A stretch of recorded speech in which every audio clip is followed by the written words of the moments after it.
Hello good morning to all of you. Welcome back to my channel Stree dream. आज दिन की शुरुआत हुई थी सुबह के 5:30 बजे।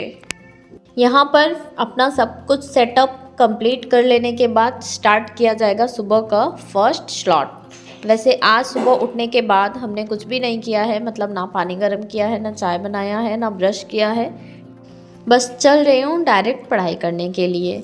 वैसे यहाँ मेरे जो ये मैंने भारत का नक्शा लगा रखा है, इसके ऊपर मेरे हस्बैंड ने कैलेंडर निकाल कर लगा दिया था। मतलब वो जो कैलेंडर आते नहीं हैं जैसे भगवान जी वाले, या फिर किसी चीज़ का एडवर्टीज़मेंट करना होता है उसके नीचे कैलेंडर बना होता है, तो उसको काट कर उन्होंने यहाँ पर चिपका दिया है ताकि मुझे दिन याद रहे कि मेरे एग्ज़ाम कब हैं।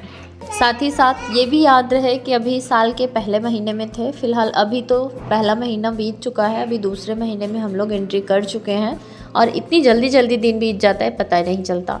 धीरे धीरे मेरे हस्बैंड को आकर भी 2 महीने कंप्लीट हो चुके हैं, तीसरा महीना रनिंग है एंड धीरे धीरे जाने की भी प्लानिंग अब चल रही है। सोच कर ही माइंड एकदम से टेंशन में आ जाता है कि फिर से वही पुराने दिन। एंड धीरे धीरे यहाँ पर आकर भी मुझे लगभग अगले महीने 1 साल कंप्लीट हो जाएंगे। तो समय कितनी तेज़ी से बीत जाता है पता नहीं चलता, बस पता ये चलता है कि हमने उस समय का यूटिलाइजेशन किस तरह से किया है।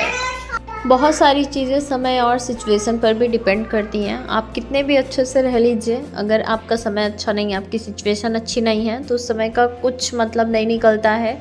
एंड बहुत सारी चीज़ें कहने का मन होता है, बट कभी कभी खुद को रोकना ही बेहतर होता है। फ़िलहाल मैं जो कहना चाहती हूँ शायद बहुत सारे लोग समझ भी रहे होंगे।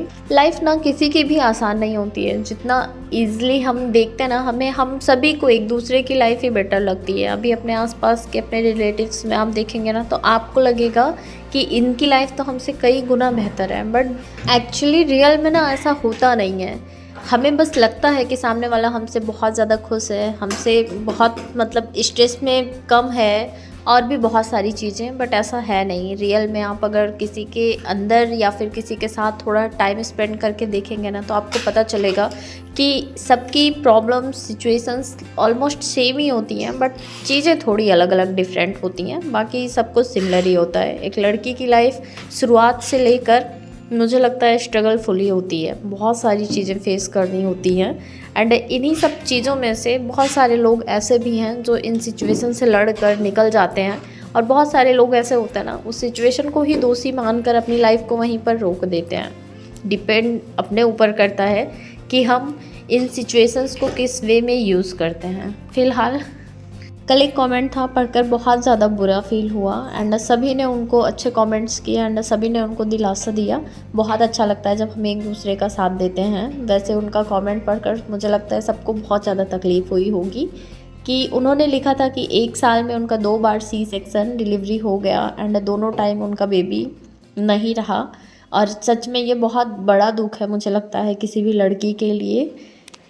बस मैं यही कहूँगी सिस्टर कि सब लोगों ने आपको यही बोला है कि अभी फ़िलहाल आप अपने हेल्थ पर ध्यान दीजिए। एंड अभी मैं समझ सकती हूँ कि आपका माइंड बहुत ज़्यादा नेगेटिव हो रखा होगा, बट कोशिश कीजिए कि पॉजिटिविटी ढूंढिए एंड थोड़ा सा अपने ऊपर ध्यान दीजिए, क्योंकि कुछ भी हो जाने से जीवन में लाइफ कभी ख़त्म नहीं होती है। एंड जब तक भगवान नहीं चाहेंगे ना, हम कोशिश भी कर लें अपनी लाइफ ख़त्म करने की, तो भी लाइफ ख़त्म नहीं होती है।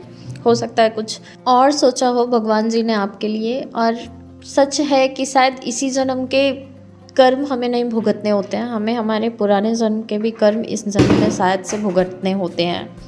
एंड बस यही बोलूँगी कि अपने आप को बहुत ज़्यादा स्ट्रॉन्ग बनाइए एंड अभी अपने ऊपर ध्यान दीजिए। धीरे धीरे समय जब निकल जाता है ना, तो चीज़ें थोड़ी सी भूल जाती हैं, इंसान भूलने लग जाता है, थोड़ा टाइम लगता है। आप भी थोड़ा सा टाइम दीजिए एंड भगवान से प्रेयर कीजिए, भगवान में ध्यान लगाइए। भगवान में ध्यान लगाने का जब मैं पीछे बहुत परेशान होती थी, आप लोगों के साथ शेयर करती थी, तो आप लोग भी मुझे कमेंट करते थे कि आप थोड़ा सा मेडिटेशन किया कीजिए, पूजा पाठ किया कीजिए, आपको अच्छा फील होगा। तो जब से मैं वृंदावन गई हूँ ना, सच में ये सारी चीज़ें मेरे साथ हो रही हैं, तब से मैं भी थोड़ा पूजा पाठ करने लग गई हूँ और सच बता रही हूँ कि बहुत ज़्यादा मन शांत रहता है। कभी डिटेल्स में मैं अपने एक्सपीरियंस शेयर करूँगी। जब से मैं वृंदावन से आई हूँ मेरी लाइफ काफ़ी ज़्यादा चेंज हो गई है पहले के अकॉर्डिंग। फ़िलहाल आज मेरी भी तबीयत थोड़ी अच्छी नहीं थी, जिसके लिए हस्बैंड ने ही सुबह ब्रेकफास्ट वगैरह बना दिया था एंड सैटरडे था तो दिन में मैंने खिचड़ी बना दी थी और हम लोग आंवला जो हमने बनाया था मुरब्बा, तो थोड़ा अपने देवर को मैंने दे दिया था एंड थोड़ा मम्मी को ले गई थी जब मैं घर गई थी, तो थोड़ा ही बचा था। तो मैंने सोचा 1 किलो लाकर और बना लेती हूँ, क्योंकि बहुत सारा वो जो जूस रहता है चाशनी वो बच गई थी। फिर शाम को ऐसा ही मन नहीं लग रहा था, तो हम लोग यहाँ गोमती घाट घूमने के लिए चले गए थे और यहाँ पर हमने थोड़ी बहुत बोटिंग की एंड थोड़ी देर हम लोग यहाँ पर ठहरे। वैसे जब मन नहीं लगता ना तो फिर कहीं भी नहीं लगता है, चाहे कुछ भी कर लीजिए। मेरे साथ तो स्पेशली ऐसा होता है। आप लोगों के साथ भी ऐसा होता है क्या कि जब मन ख़राब होता है तो चाहे जो कुछ भी कर लीजिए आपका कहीं नहीं मन लगता है? तो बस कुछ ऐसा ही था आज का दिन, और आज के लिए बस इतना ही। कल फिर मिलती हूँ एक नए वीडियो ब्लॉग के साथ, कुछ नई बातों के साथ। तब तक के लिए बाय बाय।